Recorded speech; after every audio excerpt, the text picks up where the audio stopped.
Hi everyone, स्वागत है आप सभी का टीचिंग कोर्स के इस लर्निंग प्लेटफॉर्म पर। आई होप आप सभी लोग अच्छे होंगे। एचटेट की सीरीज यहाँ पर चलाई हुई है और इस सीरीज के अंदर आपका जो नेक्स्ट टॉपिक रहने वाला है वो हम पढ़ेंगे हेरिडिटी एंड एनवायरनमेंट को, वंशानुक्रम या फिर आप आनुवांशिकता भी कह सकते हो, और वातावरण। हमने ग्रोथ एंड डेवलपमेंट को पढ़ा है पिछली क्लास में, उससे रिलेटेड कुछ क्वेश्चंस भी आपके साथ मैं सेपरेट वीडियो में कवर कर चुकी हूँ और मैं उम्मीद कर रही हूँ कि आपने ये सारी चीजें देख ली है, तब फिर बाद में आप इसी सीरीज के अंदर आगे बढ़ेंगे। तो इस क्लास को स्टार्ट करने से पहले मैं आपके साथ बता देना चाहती हूँ कि हमने जो ग्रोथ एंड डेवलपमेंट पढ़ा था उसमें हमने ये पढ़ा कि जो किसी भी बच्चे का जो विकास होता है वो उसकी हेरिडिटी से और उसके एनवायरनमेंट दोनों पर ही डिपेंड करता है। अब आपका जो नेक्स्ट टॉपिक है वो आपका यही है कि हेरिडिटी और एनवायरनमेंट, इसको अच्छे से पढ़ेंगे। एचटेट का चाहे पीआरटी हो, चाहे टीजीटी हो, चाहे फिर पीजीटी हो, यहाँ से क्वेश्चन भी आपसे जरूर पूछा जाता है। तो ये जो वीडियो है वो आपको जल्दी से जल्दी जो है छोटी से छोटी प्रोवाइड करने की कोशिश करूंगी, बट हम इस चीज को अच्छे से समझने की भी कोशिश करेंगे। सबसे पहले हम पढ़ेंगे हेरिडिटी को, यानी कि जो वंशानुक्रम है, जो ट्रेड्स आप लोग अपने पेरेंट्स से इनहेरिट करते हो, उनको लेते हो, उसके बारे में पढ़ेंगे। देखिए हेरिडिटी क्या होता है। Qualities traits a child receive from his parents या फिर एंसेस्टर्स, यानी कि आप अपने पेरेंट्स से, अपने माता पिता से और अपने पूर्वजों से जो क्वालिटीज रिसीव करते हैं, जो विरासत में जो गुण रिसीव करते हैं उनसे, जिसको आप बदल नहीं सकते हो, आप एज इट इज ही वो सारी चीजें रहेंगी। आप चाहे कुछ भी कर लो, वो आपका चेंज नहीं हो सकता। ऐसे ट्रेड्स, ऐसे गुण, ऐसे क्वालिटीज जो अपने माँ बाप से आपको विरासत में मिली है, वो क्या कहलाती है? वो आपकी हेरिडिटी कहलाती है। ठीक है, वो ट्रेड्स क्या कहलाते हैं? वो आपके हेरिडिटी ट्रेड्स कहलाते हैं। अब यहाँ पे क्या क्या चीजें आ जाती हैं? आपके फिजिकल कैरेक्टरिस्टिक्स आ जाती हैं, जो आपकी शारीरिक जो आपकी चीजें हैं वो यहाँ पर इन्वॉल्व हो सकती है। जैसे शारीरिक में क्या क्या आ सकता है? शारीरिक में आपकी हाइट आ सकती है, ठीक है, आपका वेट आ सकता है। अगर किसी का बालों का कलर अगर ब्राउन है या फिर कोई घुंघराले अगर बाल हैं किसी के, तो वो आपके बच्चे में जा सकती है, बच्चे के भी वैसे बाल हो सकते हैं। हाँ, आजकल मार्केट में काफी सारे जो प्रोडक्ट्स हैं वो अवेलेबल है कि घुंघराले बालों को भी हम लोग स्मूथ कर सकते हैं, बट वो हमेशा नहीं होता, वो परमानेंट नहीं होता, वो एक टाइम लिमिट का होता है, उसके बाद आपके बाल फिर से घुंघराले हो जाते हैं। तो कहने का मतलब ये है, आप चाहे कुछ भी अप्लाई कर लीजिए, जो ट्रेड्स, जो गुण आपको विरासत में मिले हैं वो आपके सेम रहते हैं, उनको कोई भी चेंज नहीं कर सकता। जो फीचर आपको विरासत में मिले हैं, जैसा जो नाक, जो नक्शा आपको फीचर मिले हैं, जैसा आपका विजिबल जो चेहरा वो मिला है, वो आपका सेम रहेगा। फिर चाहे आप कुछ भी उस पर अप्लाई कर लो, आप ब्यूटी प्रोडक्ट्स इस्तेमाल कर लो, आप थोड़ी देर के लिए अच्छे दिख सकते हैं, बट जैसा आपका जो फेशियल एक्सप्रेशन है, जैसा आपका कैरेक्टरिस्टिक्स है, जैसे आपका फीचर्स है, वो आपकी सेम रहने वाली है। ठीक है, मेंटल आ सकता है, आपकी जो मानसिक, जो आपकी इंटेलेक्चुअल जो एबिलिटी है वो आपके पेरेंट्स से जो मिल सकती है। जैसे मान लीजिए किसी के पेरेंट्स अगर बहुत ज्यादा पढ़े लिखे इंटेलिजेंस है, तो उनके बच्चे में वो सारी जो विरासत है वो आ सकती है। हालांकि उसका ऑल ओवर डेवलपमेंट तो उसके एनवायरमेंट पर ही डिपेंड करता है, बट यहाँ पर जो चीजें हैं, जो एक बेस यहाँ पर एक तरीके से हेरिडिटी बना के देती है बच्चे को, कि हाँ बच्चे का एक ऐसा बेस होगा, उसके बाद वो उस बेस को एनवायरमेंट के साथ कैसे बिहेव करते हुए चलता है, कैसे उस चीज को डेवलप करता है, वो वातावरण पर डिपेंड करता है। बट यहाँ पर जो मानसिक जो कैरेक्टरिस्टिक्स है, जो ट्रेट्स है, वो भी बच्चे को अपने पूर्वजों से, अपने पेरेंट्स से मिलते हैं। साथ ही पर्सनालिटी, जो व्यक्तित्व है, वो बच्चे को कहां से मिलता है? वो अपने पेरेंट्स से मिलता है, जिसके अंदर टेम्परामेंट आ जाता है। ठीक है, टेम्परामेंट आ जाता है, जिसके अंदर क्या आ जाएगा भाई? जैसे स्वभाव, बच्चे का स्वभाव कैसा रहेगा? उसका स्वभाव चिड़चिड़ा है, वो उसको गुस्सा ज्यादा आता है, कैसा उसका स्वभाव है, वो डिपेंड करता है उसकी हेरिडिटी पे, जो ट्रेट्स उसको मिले हैं। अगर कोई पेरेंट्स काफी चिड़चिड़े स्वभाव के, जल्दी उनको गुस्सा आ जाता है, तो हो सकता है उनके बच्चे में भी वो सारे क्वालिटीज ट्रांसफर हो जाए। ठीक है, सो वो ट्रेट्स जो आपको अपने पेरेंट्स से मिले, अपने पूर्वजों से मिले, वो क्या कहलाते हैं? वो आपकी हेरिडिटी होती है। ठीक है, राइट, आपको ये सारी चीजें यहां से समझ में आया।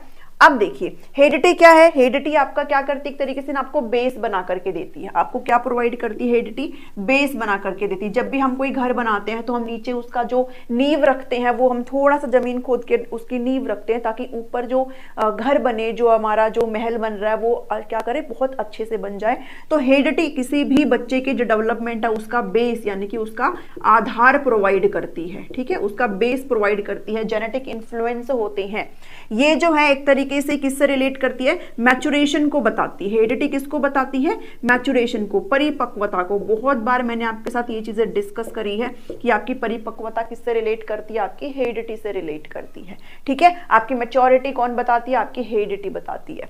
ठीक है, क्योंकि बिकॉज जो ट्रेड्स आपको आपके पेरेंट्स से मिले हैं, जो क्वालिटीज मिली है, वो सारी इन चीजों को जो है एक तरीके से डिसाइड करने का काम करती है। आपके लिए एक लिमिट सेट कर देती है, आपका एक पोटेंशियल जनरेट कर देती है कि भाई ये ट्रेड्स इस बच्चे को मिले हैं। अब एनवायरमेंट के ऊपर है कि बच्चा इन ट्रेड्स को लेकर के कितना ज्यादा और उभर सकता है, कितना ज्यादा और आगे जा सकता है। तो ये बात आ गई हेरिडिटी की। अब हेरिडिटी के कुछ लॉज होते हैं, उनको भी आपने पढ़ना, यहां से भी क्वेश्चन पूछ लिए जाते हैं। बट हेरिडिटी के लॉज पढ़ने से पहले आपको ये पता होना चाहिए फादर ऑफ हेरिडिटी या फिर फादर ऑफ जेनेटिक्स भी आप इसको कह सकते हो। ठीक है, फादर ऑफ हेरिडिटी और फादर ऑफ जेनेटिक्स कौन है, तो आप लिखेंगे ग्रेगर मेंडल। ठीक है, कौन है फादर ऑफ हेरिडिटी यानी कि आनुवांशिकता, या फिर आप इसको जेनेटिक्स भी कह सकते हैं। ठीक है, इनके फादर कौन है, ग्रेगर मेंडल। ग्रेगर मेंडल ने कुछ लॉज दिए थे इनहेरिटेंस के। इन्होंने अपना एक एक्सपेरिमेंट किया था, और वो जो परीक्षण किया था वो किसके ऊपर किया था, वो पी के यानी कि मटर के दानों पर। ठीक है, मटर के पौधों पर। किस पर एक्सपेरिमेंट किया था, मटर के पौधे पर अपना एक्सपेरिमेंट किया था। तो ये भी आप चीजें जरूर ध्यान में रखेंगे, मे भी शायद आपसे पूछ ले, तो पी प्लांट पर। ठीक है, मटर के पौधों पर इन्होंने अपना एक्सपेरिमेंट किया था, और फिर उन्होंने जो हेरिडिटी है उसके कुछ 3 लॉज दिए थे। उन लॉज को यहाँ पर हम समझेंगे। पहले 2 लॉज मैंने यहाँ पर लिखे, उसके बाद आपका ये थर्ड है, law of segregation and dominance. Law of segregation का मतलब होता है पृथकीकरण, मतलब अलगाव करना। ठीक है, पृथकीकरण। और डोमिनेंस का मतलब होता है प्रभुत्व। ठीक है, यानी कि एक तरीके से डोमिनेंट हो जाना, अपना एक रुतबा बना लेना। ठीक है, लॉ ऑफ सेग्रीगेशन का मतलब ये होता है, मान लीजिए अगर किसी आपके पूर्वजों में अगर कोई ट्रेट ऐसा था जो पीढ़ी दर पीढ़ी चला आ रहा है, तो एक टाइम पे हो सकता है कि वो जो गुण है, वो जो ट्रेट जो चला आ रहा है, हो सकता है एक पीढ़ी में शांत हो जाए। ठीक है, एक पीढ़ी में वो ट्रेट आपको विजिबल ना हो, तो वो हो जाता है लॉ ऑफ सेग्रीगेशन, यानी कि वो ट्रेट एक पीढ़ी में नहीं आया। बट ऐसा जरूरी नहीं है वो हमेशा के लिए शांत हो जाएगा, हो सकता है वो एक पीढ़ी को छोड़ करके अगली पीढ़ी में फिर से आ जाए, यानी कि वो अपना डोमिनेंस फिर से दिखा दे नेक्स्ट पीढ़ी में। ठीक है, तो ऐसे ट्रेट्स जो आपको किसी एक पीढ़ी में अगर शांत हो जाए या गायब हो जाए, तो वो आपका सेग्रीगेशन होता है। बट इसका मतलब ये नहीं है कि वो हमेशा के लिए शांत हो जाएगा, वो किसी ना किसी आगे जो पीढ़ी आएंगी उसके अंदर डोमिनेंस रख सकता है, तो वो आपका लॉ ऑफ डोमिनेंस होता है। लॉ ऑफ इंडिपेंडेंट असॉर्टमेंट का मतलब होता है स्वतंत्र वर्गीकरण का नियम, यानी कि जो एक ट्रेट है वो इन्फ्लुएंस नहीं करता है अदर ट्रेट को। वन ट्रेट, किसी भी इंडिविजुअल का वन ट्रेट जो होता है वो does not influence other trait. इसको हम कैसे समझेंगे, इसको हम ऐसे समझेंगे, मान लीजिए कोई एक ऐसा ट्रेट है जो आपका पीढ़ी दर पीढ़ी चला आ रहा है, तो हो सकता है वो आपका चला आ रहा है, वो आपका जो है सबके साथ हो, बट जो अदर ट्रेट्स आपके वो उनको प्रभावित नहीं करता। जैसे अगर किन्हीं की हाइट जो है, अगर मम्मी पापा की हाइट अच्छी खासी है, तो उनके पेरेंट्स की जो भी उनकी पीढ़ी अगर चली आ रही है अपने पूर्वजों से, तो उनकी हाइट जो है अच्छी मेंटेन चली आ रही है। ठीक है, बट इसका मतलब ये नहीं है कि बिल्कुल एग्जैक्ट हाइट हो जाएगी उनकी, है ना, बिल्कुल ही सेम हाइट लेकर के जाएंगे। हाँ, उनकी अच्छी हाइट है, काफी अच्छी हाइट है, तो उन सबकी हाइट अच्छी जा रही है, बट ऐसा नहीं है कि एग्जैक्ट बिल्कुल सेम हो जाएगी, या फिर उनकी जो हाइट है वो उनके कलर को भी प्रभावित कर रही है। ठीक है, उनका कलर अलग अलग हो सकता है, कैसा भी हो सकता है उनका कलर, उनके अदर फीचर्स जो है वो अलग हो सकते हैं। तो एक ट्रेट जो है दूसरे ट्रेट को प्रभावित नहीं करता है, ये आपका लॉ ऑफ इंडिपेंडेंट असॉर्टमेंट होता है। ठीक है, आई होप आपको इतना समझ में आया है। अब आगे चल करके फटाफट से सेक्स डिटर्मिनेशन को पढ़ लेते हैं। सेक्स डिटर्मिनेशन यानी कि लिंग का वर्गीकरण कैसे किया जाता है, कैसे पता चलता है कि कोई भी बच्चा वो मेल होगा या फिर फीमेल होगा, तो ये भी आपको यहाँ पर समझना जरूरी है, कई बार यहाँ से क्वेश्चंस भी आ जाते हैं।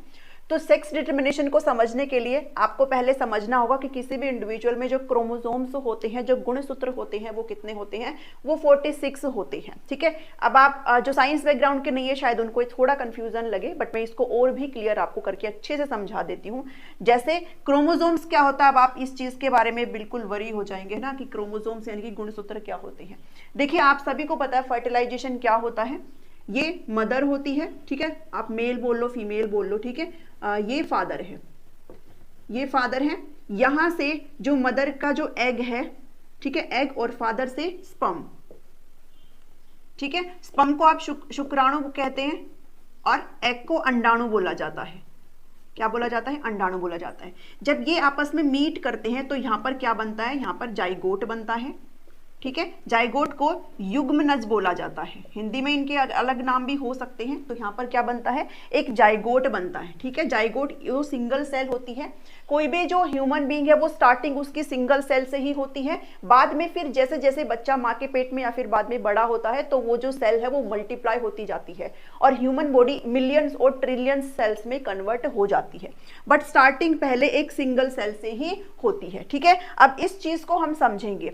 हर जो जितनी भी सेल्स होती है, हर सेल के अंदर एक क्या होता है? एक न्यूक्लियस होता है। हर सेल के अंदर क्या होता है? एक न्यूक्लियस। ठीक है, हर सेल के अंदर एक केंद्रक होता है, एक न्यूक्लियस होता है। ठीक है, इस न्यूक्लियस के अंदर क्या होता है? इस न्यूक्लियस के अंदर होते हैं क्रोमोसोम्स। क्रोमोसोम्स जिसको गुणसूत्र बोलते हैं। और इन क्रोमोसोम्स के अंदर होते हैं डीएनए और जीन्स जो होते हैं, जो आपके गुण, जो ट्रेट्स होते हैं, जो पास ऑन होते हैं मदर से फादर मदर से बच्चे में, वो आपके डीएनए का हिस्सा होते हैं। तो अगर कहने का मतलब किसी भी इंडिविजुअल को, अगर आप ये वीडियो घर बैठे देख रहे हैं, आपका अगर एग्जिस्टेंस इस दुनिया में है तो वो किसकी वजह से है? वो क्रोमोसोम से, डीएनए और जीन्स की वजह से है। ठीक है, क्रोमोसोम्स यानी जो गुणसूत्र होते हैं उनके अंदर डीएनए पाए जाते हैं और जीन्स जो होते हैं वो डीएनए का हिस्सा होते हैं। आपने सुना होगा ना कि डीएनए मैच करके पता कर लेते हैं कि जो ये बच्चा है वो इसके मम्मी पापा कौन है। तो वो इसीलिए होता है बिकॉज इनके अंदर जीन्स पाए जाते हैं। और कोई भी बच्चा जीन्स अपने पेरेंट्स का ही तो एक्वायर करेगा, किसी अदर पेरेंट्स का थोड़े ना कर लेगा। तो जीन्स से ही पता चलता है। ठीक है, बिकॉज क्रोमोसोम्स के अंदर डीएनए होते हैं और उनके अंदर क्या होते हैं? जीन्स होते हैं। क्रोमोसोम्स का आपने फिगर भी देखा होगा। क्रोमोसोम्स कैसे होते हैं? कुछ ऐसे टाइप्स के आपने फिगर वगैरह देखे होंगे ना, है ना। क्रोमोसोम्स ऐसे होते हैं। तो अब जो 46 क्रोमोसोम्स होते हैं उनमें से 23 पेयर क्रोमोसोम, भाई 23 पेयर मतलब 46 क्रोमोसोम्स हो गए। अब ये जो 23 पेयर है वो कहां से लेता है बच्चा? जिसमें से 23 लेता है मदर से और 23 लेता है फादर से। लेकिन ये जो 22 पेयर होते हैं ना, ये आपके सेम होते हैं। क्या होते हैं? सेम होते हैं। इसलिए इनको क्या बोला जाता है? ऑटोसोम्स बोला जाता है। ठीक है, इनको बोला जाता है ऑटोसोम्स। ठीक है, लेकिन ये जो आखिरी का पेयर है, जो 23rd पेयर है, जिसमें से 22 पेयर तो आपके सेम होते हैं, ये आपके सेक्स को डिटर्मिनेशन नहीं करते, बल्कि जो आपका 23rd पेयर है, जो 23वां पेयर है, वो आपके सेक्स को डिटरमाइन करता है। कैसे डिटरमाइन करेगा इसको हम अभी समझेंगे। ठीक है, ये बताता है कि कोई भी बच्चा मेल होगा या फीमेल होगा।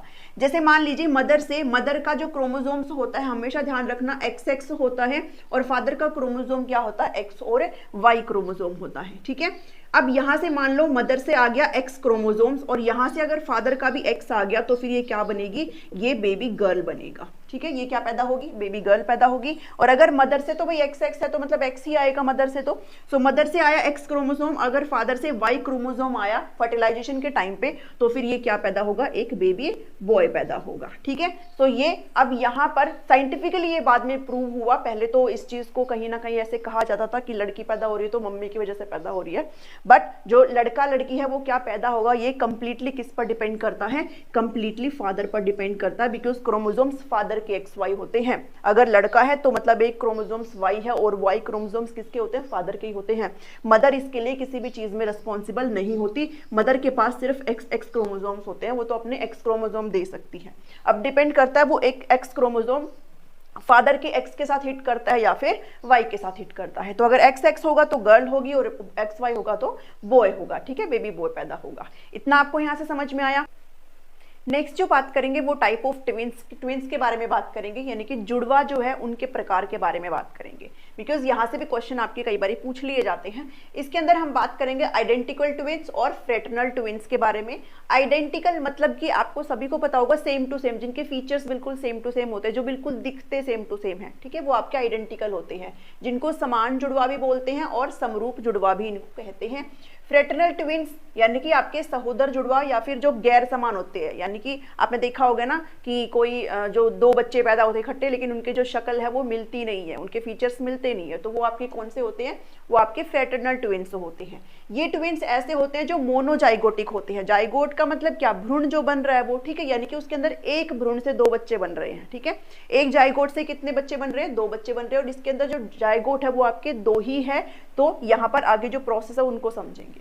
इसके अंदर क्या होता है कि एक ही एग होता है और एक ही स्पर्म उसको हिट करता है। तो यहाँ पर जो जाइगोट बनेगा वो बाद में फिर डिवाइड होकर के दो एम्ब्रियो बनाता है, ठीक है, बाद में डिवाइड होकर के दो एम्ब्रियो बनाता है, जो कि आपके फिर बाद में सेपरेट बच्चे होते हैं। बट क्योंकि ये सेम एग और सेम एक ही स्पर्म से है, सेम एक जाइगोट से है, इसलिए ये जो बच्चे होते हैं वो बिल्कुल ही आइडेंटिकल होते हैं, यानी कि एक जैसे ही होंगे।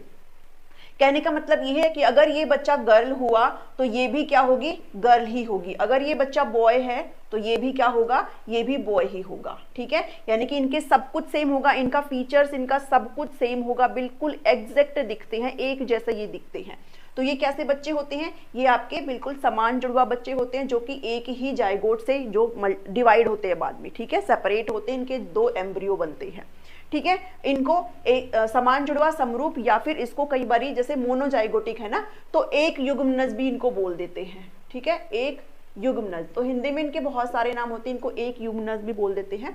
सेकंड जो है आपके फ्रेटर्नल ट्विन्स हैं, जो कि डाइजाइगोटिक होते हैं। यहाँ पर आपके दो ही एग होते हैं और उनको अलग अलग दो स्पर्म ही हिट करते हैं।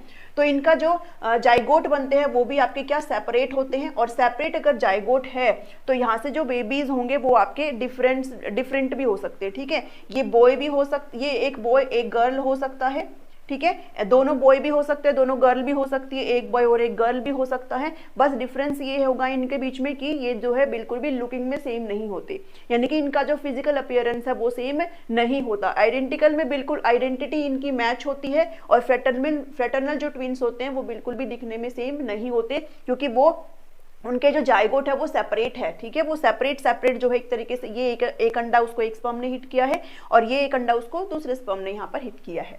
तो ऐसे जो फॉर्मेशन होता है वो किनका होता है, वो फ्रेटर्नल जाइगोट का होता है। अब बात आती है एनवायरमेंट के बारे में। हमने हेरिडिटी को पढ़ लिया, हमने वंशानुक्रम को पढ़ लिया, सेक्स डिटर्मिनेशन पढ़ लिया, और जो आपके टाइप ऑफ ट्विंस है उनको पढ़ लिया। एनवायरमेंट को पढ़ेंगे। एनवायरमेंट मतलब वातावरण। वातावरण होता क्या है, आपके सराउंडिंग में जो कुछ भी चीजें हैं वो किस में आ जाती हैं, वो वातावरण में आ जाती है। हेरिडिटी को छोड़ करके जो कुछ भी चीजें बच जाती है, everything excluding heredity, everything except heredity, वंशानुक्रम को छोड़ करके जो भी वृद्धि और विकास को प्रभावित करता है वो सभी क्या होती है, वो सभी उसका एनवायरमेंट होता है, ठीक है। जो वंशानुक्रम है, जो हेरिडिटी है, वो क्या होता है, जो ट्रेट्स बच्चा पेरेंट्स से लेकर के आया है उसको कोई नहीं बदल सकता, कोई भी उसको चेंज नहीं कर सकता। उसके अलावा बच्चा जब बाहरी वातावरण में एंटर करता है, वो जो जैसा उसका परिवेश है, जैसा वो लोगों से घुलेगा मिलेगा, जैसा उसको एनवायरमेंट दिया जाएगा, वैसे ही बच्चे का डेवलपमेंट भी हो जाएगा, ठीक है। तो हेरिडिटी को छोड़ करके बाकी जो चीज आती है वो किस में काउंट होती है, वो आपका एनवायरमेंट में काउंट होती है। अब एक चीज जो आपसे बहुत बारी पूछी जाती है, नेचर और नर्चर के बीच में आपसे चीजें कई बारी पूछ ली जाती है। तो नेचर का मतलब क्या होता है, नेचर का मतलब होता है प्रकृति। और प्राकृतिक चीजें क्या होती है, अगर एनवायरमेंट और हेरिडिटी में पूछूं तो देखिए यहाँ पर नेचर और नर्चर के बीच में थोड़ा सा डिफरेंस समझेंगे। नेचर मतलब प्रकृति, और प्राकृतिक चीज आपकी क्या होती है, हेरिडिटी, ठीक है। तो आपकी जो हेरिडिटी है वही आपका क्या है, नेचर है। और नर्चर मतलब जहां पर आप रह रहे हो, जहां पर आपका जो पालन पोषण है वो हो रहा है, तो वो क्या होती है, वो आपका एनवायरमेंट होता है, ठीक है। तो इनके बीच में थोड़ी सी चीजें समझेंगे। ये आपका जेनेटिक इन्फ्लुएंस रखता है, जितने भी आपके जो ट्रेट्स हैं जो आपके पास ऑन हुए हैं वो सारी चीजें यहाँ पर आती है, जेनेटिक इन्फ्लुएंस रखता है। जबकि ये चीजें क्या होती है, ये आपका फंक्शन कराती है। भाई आपका एनवायरमेंट जैसे होता है, जैसे बच्चा आगे जिस भी वातावरण में रह रहा है वहां पर उसके जितने भी एस्पेक्ट्स ऑफ डेवलपमेंट जो है एक तरीके से उभर रहे हैं, वो सारा चीज, यानी कि बच्चे की फंक्शनिंग देखी जाती है, बच्चे का कार्यात्मक रूप यहाँ पर देखा जाता है, ठीक है। अब जो हेरिडिटी होती है वो स्टैटिक होती है। बहुत बार ये चीजें आई हैं कि स्टैटिक क्या होता है, मतलब कि स्थिर होती है।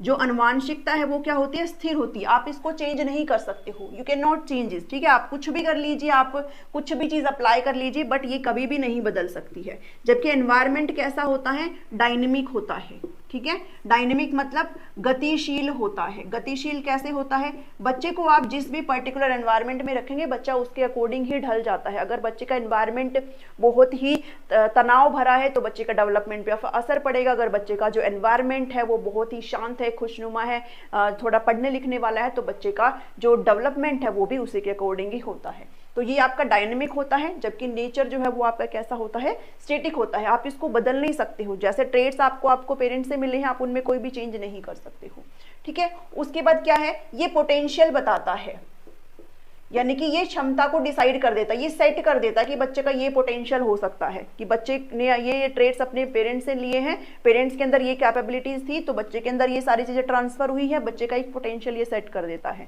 बट इस पोटेंशियल को हाईएस्ट रूप में ले जाने का काम कौन करता है, वो एनवायरमेंट करता है, ठीक है। बच्चे को हाईएस्ट रूप में ले जाने का काम ये करता है। जैसे मान लो किसी के पेरेंट्स काफी अच्छे पढ़े लिखे हैं, वेल सेटल्ड है, सब कुछ है, अच्छा आईक्यू है, तो बच्चे के अंदर भी आईक्यू वगैरह सब कुछ अच्छा जाएगा।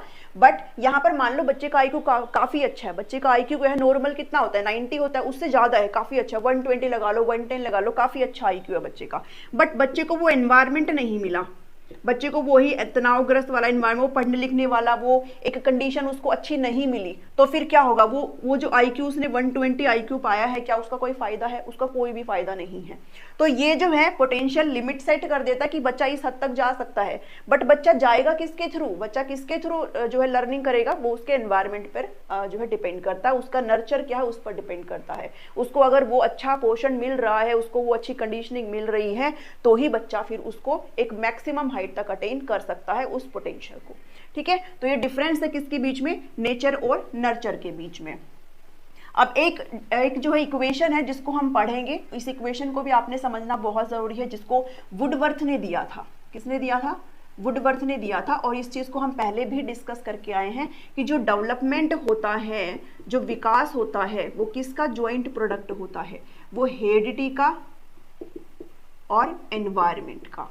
किसका होता है, हेरिडिटी का और एनवायरमेंट का ज्वाइंट प्रोडक्ट होता है क्या, डेवलपमेंट। यानी कि विकास जो है वंशानुक्रम का और वातावरण का एक ज्वाइंट प्रोडक्ट होता है। डेवलपमेंट कुछ भी नहीं है, अगर सिर्फ हेरिडिटी दी जाए, एनवायरमेंट ना मिले तो डेवलपमेंट नहीं हो सकता। अगर सिर्फ एनवायरमेंट के बेस पर आप विकास कराना चाहते हैं तो भी डेवलपमेंट पॉसिबल नहीं है। इसलिए ये दोनों ही एक इंपॉर्टेंट एस्पेक्ट प्ले करते हैं डेवलपमेंट के लिए। किसी बच्चे को उसकी हेरिडिटी यानी कि जो ट्रेट्स उसको मिल रहे हैं वो भी बहुत जरूरी होता है उसके विकास के लिए, और जो वातावरण बच्चे को मिल रहा है वो भी बहुत जरूरी होता है। तो वुडवर्थ ने इस चीज को कंपेयर किया है किससे, सॉइल से और सीड से। किसी भी क्रॉप के लिए, किसी भी फसल के लिए उसकी मिट्टी और उसका बीज बहुत जरूरी होता है जरूरी। क्या कोई भी फसल बिना सॉइल के हो सकती है, नहीं हो सकती। कोई भी फसल बिना बीज की हो सकती है, नहीं हो सकती। ऐसे ही सॉइल और सीड की तरह जो डेवलपमेंट होता है वो भी हेरिडिटी और एनवायरमेंट से ही होता है। आप सिर्फ ये नहीं कह सकते सिर्फ हेरिडिटी के दम पर मैं विकास करवा दूंगा या फिर सिर्फ एनवायरमेंट के दम पर विकास हो जाएगा। जैसे ये दोनों जो है बहुत ही ज्यादा क्रूशियल होते हैं किसी भी क्रॉप के लिए, किसी भी फसल के लिए, ऐसे ही डेवलपमेंट के लिए भी हेरिडिटी और एनवायरमेंट काफी जरूरी होता है। और ये किसका कहना है, ये वुडवर्थ का कहना है, ठीक है। सो आज के इस वीडियो में इतना ही है। आई होप आपको चीजें समझ में आ रही है। हमने पढ़ा है हेरिडिटी और एनवायरमेंट को, दोनों ही इंपॉर्टेंट एस्पेक्ट प्ले करते हैं, रोल प्ले करते हैं। अगर आपसे यहाँ पर पूछा जाए कितना कितना रोल प्ले करते हैं, तो आप इसको 50% ही मार्क करेंगे कि 50% ही एनवायरमेंट होता है। जितना 50% हेरिडिटी है उतना ही एनवायरमेंट है। पर अगर कोई ज्यादा पूछे कि फिर भी ज्यादा किसका है, तो फिर आप एनवायरमेंट का ज्यादा रोल यहाँ पर लगाते हैं, हेरिडिटी का कम लगाते हैं। बट इन दोनों को बराबर ही माना गया है, ठीक है। आज के इस वीडियो में इतना ही है। अगर पसंद आए तो उसको जरूर लाइक करिए, शेयर करिए सभी के साथ, ताकि सभी को पता चले यहाँ पर आपकी फ्री में सीरीज चली हुई है। बिकॉज जो मेहनत यहाँ पर हो रही है वो फिर एक तरीके से वसूल हो जाएगी अगर आप सभी लोग इस चीज़ को देखते हैं या फिर शेयर करते हैं, सभी तक ये चीज़ें पहुँचती हैं। मिलती हूँ नेक्स्ट वीडियो में। Thank you, thanks for watching me.